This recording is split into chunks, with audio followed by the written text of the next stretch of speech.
کیا آپ نے کبھی سوچا ہے کہ ہم اپنے قبرستان میں غیر مسلم کو دفنانے سے کیوں منع کرتے ہیں اور کیوں قادیانی جو خود کو مسلمان سمجھتے ہیں ہمارے قبرستانوں میں دفن نہیں ہو سکتے؟ کیا یہ ہمارا دین، ہماری شناخت اور ہماری تاریخ کی حفاظت ہے یا کوئی اور وجہ؟ معزز بین الاقوامی طاقتیں قادیانیوں کی حفاظت کے لیے ہمیشہ سے سرگرم رہی ہے۔ ایمنسٹی انٹرنیشنل جیسے ادارے اکثر ان کی مظلومیت کا ذکر کرتے ہیں اور ان پر ہونے والے مظالم میں ایک مسئلہ یہ بھی ہے کہ مسلمان انہیں اپنے قبرستانوں میں دفنانے کی اجازت نہیں دیتے، مگر اس حقیقت میں کتنی سچائی ہے؟ کیا واقعی یہ ایک مظلومیت ہے یا کوئی اور کہانی چھپی ہوئی ہے؟ معزز ہم قادیانیوں کو مردہ دفنانے سے کبھی نہیں روکتے، نہ ہی ہماری اعلیٰ اسلامی اخلاقیات اس کی اجازت دیتی ہے۔ یہ ہمارے اوپر سراسر الزام ہے اور بہتان تراشی، بلکہ ہم تو ان کافروں کو بھی انسانیت کا درس دیتے ہیں کہ اپنے مردوں کے لیے چند کنال جگہ ہی خرید لیا کرو، جنہیں ہم اپنے نبی اور اپنے ملک کا غدار سمجھتے ہیں۔ ہم تو انہیں اس بات کی تلقین کرتے ہیں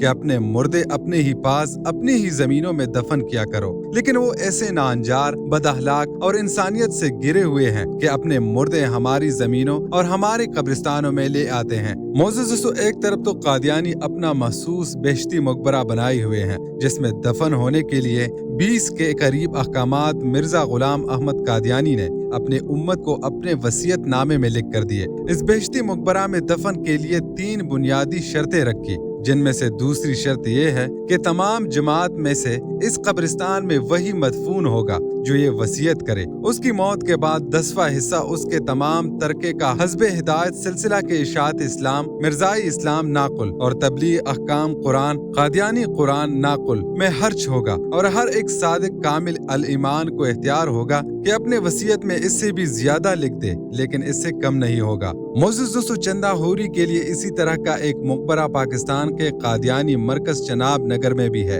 اس کے علاوہ ایک عام مقبرہ ہے جو ظاہر ہے غیر سرمایہ داروں کے لیے ہے۔ کتنی ستم ظریفی ہے کہ صرف بہشتی مقبرہ کی سالانہ آمدن میں سے ہی 1-2% خرچ کرے تو بھی یہ اپنا قبرستان بنا سکتے ہیں۔ اس کے باوجود ہماری وقف کردہ زمینوں میں ناپاک میتوں کو دفن کرنا محض شرارت نہیں تو اور کیا ہے؟ معزز ہم بحیثیت مسلمان نہ صرف قادیانی بلکہ کسی بھی غیر مسلم کو اپنے قبرستان میں دفن کرنا جائز نہیں سمجھتے۔ اس پر عہد نبوی سے آج تک امت کا اجماع چلا آ رہا ہے، اس لیے کہ ہمارے پیارے رب کریم نے ہمیں غیر مسلموں کی قبروں پر کھڑا ہونے اور دعا کرنے سے قطعی طور پر منع کر دیا ہے۔ ارشاد باری تعالی ہے، اور ان میں سے جو کوئی مر جائے اس کا کبھی جنازہ نہ پڑھنا اور نہ اس کی قبر پر کھڑے ہونا، بے شک انہوں نے اللہ اور اس کے رسول کے ساتھ کفر کیا اور اس حال میں مرے کہ وہ نافرمان تھے۔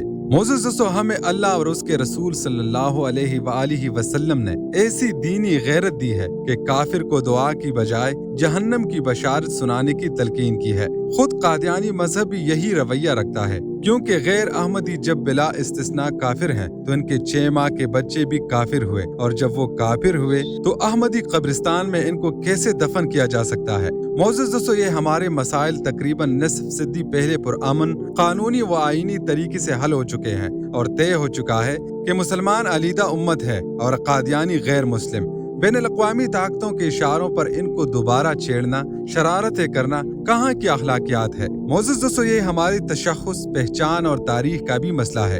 امت اسلامیہ 1450 سال عظیم تاریخ رکھتی ہے اور ہر چیز میں ایک اپنی پہچان رکھتی ہے۔ اذان، نماز، مسجد، مینار، کلمہ طیبہ اور اس نوعیت کے تمام مظاہر و شعائر ہماری ایک ایمانی، ثقافتی اور تمدنی و تہذیبی پہچان ہے۔ معزز قادیانی ہم سے علیحدہ ہو چکے ہیں، لیکن ہمارے نوجوانوں میں اشتباہ پیدا کرنے کے لیے ہمارا نام، ہماری پہچان ناجائز استعمال کرنا چاہتے ہیں۔ اس لحاظ سے یہ 1.25 ارب مسلمانوں کا اجتماعی مسئلہ ہے۔ حکومت اور عالمی طاقتوں کو یہ سمجھنا ہوگا تمہارا قانون 2 مرلے کی دکان کا ٹریڈ مارک، لوگو، رجسٹرڈ نام کسی دوسرے کو استعمال کرنے کی اجازت نہیں دیتا، لیکن افسوس کہ 1.25 ارب مسلمانوں کی شناخت اور تشخص کے مسئلے پر یہ آخر چپ کس لیے؟ معزز کیا حکومت انسانی ہمدردی کے تحت کسی ہائی اسکول کی زمین یا کسی سرکاری ادارے کے گراؤنڈ میں 2-4 متقی اور صالح مسلمان میتیں دفنانے کی اجازت دے گی؟ اگر یہ مطالبہ کر لیا جائے تو کیا اس میں ذرا بھی مقبولیت ہوگی؟